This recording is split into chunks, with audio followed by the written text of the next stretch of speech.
बिस्मिल्लाहिर्रहमानिर्रहीम। अस्सलाम वालेकुम नाज़रीन, आप यूट्यूब चैनल देख रहे हैं। मैं इमरान खान हूँ। एक वाक़या होता है ये वाइट हाउस के करीब वाशिंगटन में, डीसी में वाक़या ये होता है कि जो 17 नंबर गेट है, 17वीं स्ट्रीट, उस तरफ NW और पेंसिल्वेनिया एवेन्यू NW पर दोपहर के वक्त अचानक एक फायरिंग का वाक़या होता है और उसमें 3 गोलियाँ चलती हैं वाइट हाउस पे और सीक्रेट सर्विस वापस गोली चलाती है। उसके नतीजे में मुलजिम जो है वो अस्पताल पहुँच के मर जाता है। एक राहगीर को गोली लगती है और किसी ऑफिसर को चोट नहीं आई। ये वाक़या रिपोर्ट हुआ। कुछ लोग कह रहे हैं कि बार बार इस किस्म के वाक़यात होने का मतलब ये है कि डोनाल्ड ट्रंप की मकबूलियत बहुत ज़्यादा गिर गई है और इन वाक़यात से डोनाल्ड ट्रंप की मकबूलियत को उठाया जाएगा। शक करने वाले शक भी करते हैं ना, लेकिन ये दहशतगर्दी के वाक़यात भी हो सकते हैं, तो दोनों पहलुओं को देखना पड़ेगा। इससे पहले जो एक वाक़या हुआ फायरिंग का, जिसमें डोनाल्ड ट्रंप को उठाया गया स्टेज से और हटा दिया गया, उस वाक़े के बाद जो दोबारा सर्वे आया तो मेरा फोकस इस बात पे था कि ट्रंप की सूरत बेहतर होती है या नहीं होती, तो उससे तो सूरत बेहतर नहीं हुई थी। तो आज लोगों की थोड़ी सी तवज्जो बटी, लेकिन जो बड़ा टॉपिक है अमेरिका में, जो सबसे बड़ी बात है जो डिस्कस हो रही है कि इस मुआहदे के नतीजे में अमेरिका ने क्या हासिल किया और इतनी लंबी जंग में जिसमें अरबों डॉलर झोंक दिया अमेरिका ने, इसके बदले में अमेरिका को क्या मिला। अगर एटमी मामलात में मुज़ाकरात ही करने थे, वो तो पहले भी हो रहे थे।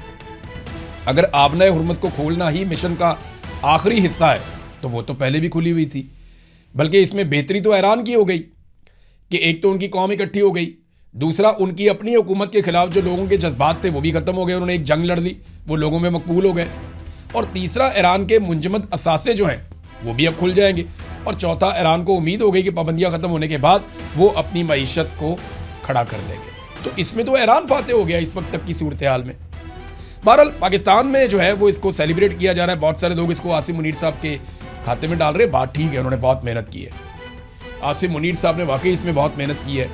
ये अगर पाकिस्तान का कोई सियासी रहनुमा करता और जमहूरी तरीके से आया हुआ कोई शख्स करता तो पाकिस्तान की बड़ी इज्जत होती। लेकिन एक जर्नैल का ये करना, अपने हलफ से बाहर जाकर ये सारा काम करना, ये नामुनासिब तो है, लेकिन आसिम मुनीर साहब ने मेहनत की है, कोशिश की है और उसका फल ये है कि आलमी सतह पे उन्हें पजीराई मिल जाएगी। लेकिन क्या इससे पाकिस्तान में कुछ बदलेगा? नहीं बदलेगा। आपको लोग चूरन बेचेंगे, मैंने आपको पिछले वीलॉग में भी बताया, लोग आपको चूरन बेचेंगे कि बहुत कुछ बदलेगा, लेकिन कुछ भी नहीं बदलेगा। पाकिस्तान में जब तक सियासी इस्तेहकाम नहीं आता तब तक पाकिस्तान खुद से आगे नहीं बढ़ सकता। ये हो सकता है आपको कर्जा ज़्यादा मिल जाए, आपको पैसा मिल जाए, आसान शराइत पे मिल जाए, आपको दुनिया थोड़ा बहुत सपोर्ट कर दे, ना पाकिस्तान में सरमायाकारी आएगी, ना पाकिस्तान के अंदर लोग पैसा खर्च करेंगे, ना पाकिस्तान के अंदर मईशत का पहिया चलेगा, ना पाकिस्तान आगे बढ़ेगा जब तक पाकिस्तान के अंदर सियासी इस्तेहकाम नहीं आता। और पाकिस्तान में सियासी इस्तेहकाम तब तक नहीं आएगा जब तक आसिम मुनीर साहब अवाम के साथ जो उन्होंने एक ज़िद लगाई हुई है वो ज़िद ख़त्म नहीं कर देते। अवाम की ज़िद है कि हम अपने मुंतखब नुमाइंदों को लेकर आएंगे, वो मुल्क को चलाएंगे, जबकि आसिम मुनीर साहब की ज़िद है कि वो अपने चुनतखब नुमाइंदों को लेकर आएंगे और उनसे मुल्क चलवाएंगे। यहाँ पे आके एक फड्डा पड़ गया है।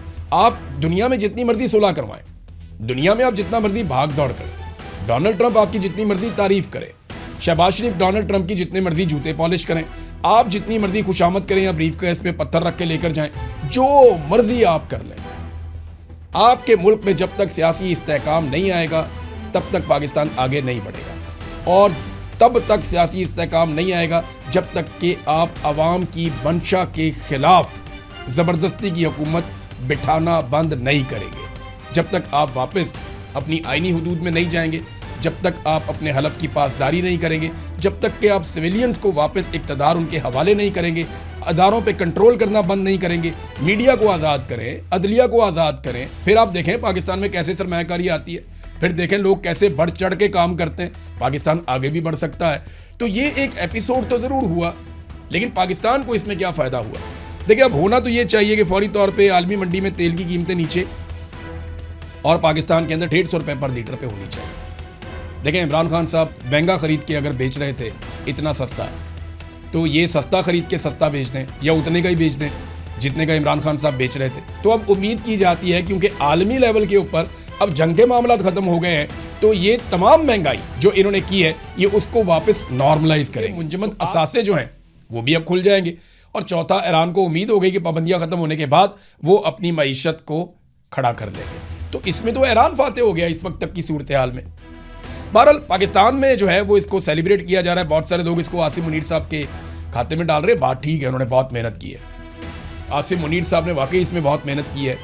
ये अगर पाकिस्तान का कोई सियासी रहनुमा करता और जमहूरी तरीके से आया हुआ कोई शख्स करता तो पाकिस्तान की बड़ी इज्जत होती, लेकिन एक जर्नैल का ये करना, अपने हलफ से बाहर जाकर ये सारा काम करना, ये नामुनासिब तो है। लेकिन आसिम मुनीर साहब ने मेहनत की है, कोशिश की है, और उसका फल ये है कि आलमी सतह पे उन्हें पजीराई मिल जाएगी। लेकिन क्या इससे पाकिस्तान में कुछ बदलेगा? नहीं बदलेगा। आपको लोग चूरन बेचेंगे, मैंने आपको पिछले वीलॉग में भी बताया, लोग आपको चूरन बेचेंगे कि बहुत कुछ बदलेगा, लेकिन कुछ भी नहीं बदलेगा। पाकिस्तान में जब तक सियासी इस्तेहकाम नहीं आता तब तक पाकिस्तान खुद से आगे नहीं बढ़ सकता। ये हो सकता है आपको कर्जा ज़्यादा मिल जाए, आपको पैसा मिल जाए, आसान शराइत पे मिल जाए, आपको दुनिया थोड़ा बहुत सपोर्ट कर दे, ना पाकिस्तान में सरमायाकारी आएगी, ना पाकिस्तान के अंदर लोग पैसा खर्च करेंगे, ना पाकिस्तान के अंदर मईशत का पहिया चलेगा, ना पाकिस्तान आगे बढ़ेगा जब तक पाकिस्तान के अंदर सियासी इस्तेहकाम नहीं आता। और पाकिस्तान में सियासी इस्तेहकाम तब तक नहीं आएगा जब तक आसिम मुनीर साहब अवाम के साथ जो उन्होंने एक ज़िद लगाई हुई है वो ज़िद ख़त्म नहीं कर देते। अवाम की ज़िद है कि हम अपने मुंतखब नुमाइंदों को लेकर आएंगे, वो मुल्क को चलाएंगे, जबकि आसिम मुनीर साहब की ज़िद है कि वो अपने मुंतखब नुमाइंदों को लेकर आएंगे और उनसे मुल्क चलवाएंगे। यहाँ पे आके एक फड्डा पड़ गया है। आप दुनिया में जितनी मर्जी सुलह करवाएं, दुनिया में आप जितना मर्जी भाग दौड़ करें, डोनाल्ड ट्रंप आपकी जितनी मर्जी तारीफ करे, शहबाज शरीफ डोनाल्ड ट्रंप की जितने मर्जी जूते पॉलिश करें, आप जितनी मर्जी खुशामद करें या ब्रीफ केस पे पत्थर रख के लेकर जाएं, जो मर्जी आप कर लें, आपके मुल्क में जब तक सियासी इस्तेहकाम नहीं आएगा तब तक पाकिस्तान आगे नहीं बढ़ेगा।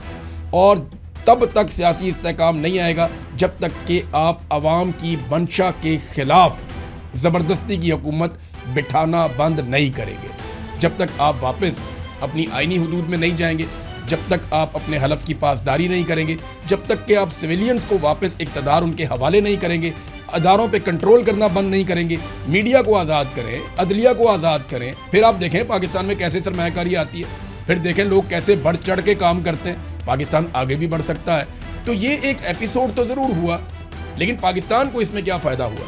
देखिए, अब होना तो ये चाहिए कि फौरी तौर पर आलमी मंडी में तेल की कीमतें नीचे और पाकिस्तान के अंदर 150 रुपये पर लीटर पे होनी चाहिए। देखें, इमरान खान साहब महंगा ख़रीद के अगर बेच रहे थे इतना सस्ता, तो ये सस्ता ख़रीद के सस्ता बेच दें या उतने का ही बेच दें जितने का इमरान खान साहब बेच रहे थे। तो अब उम्मीद की जाती है, क्योंकि आलमी लेवल के ऊपर अब जंग के मामला ख़त्म हो गए हैं, तो ये तमाम महंगाई जो इन्होंने की है ये उसको वापस नॉर्मलाइज करेंगे। तो आज के दिन से एहतसाब शुरू हो जाएगा पाकिस्तान की मौजूदा हुकूमत और एस्टेब्लिशमेंट का कि वो अवाम के लिए क्या आसानी पैदा करते हैं जो जंग के बहाने उन्होंने अवाम पे बोझ लाद दिया था। अब तक के लिए इतना ही। अपना ख्याल रखिएगा, अपने चैनल का भी। अल्लाह हाफ़िज़।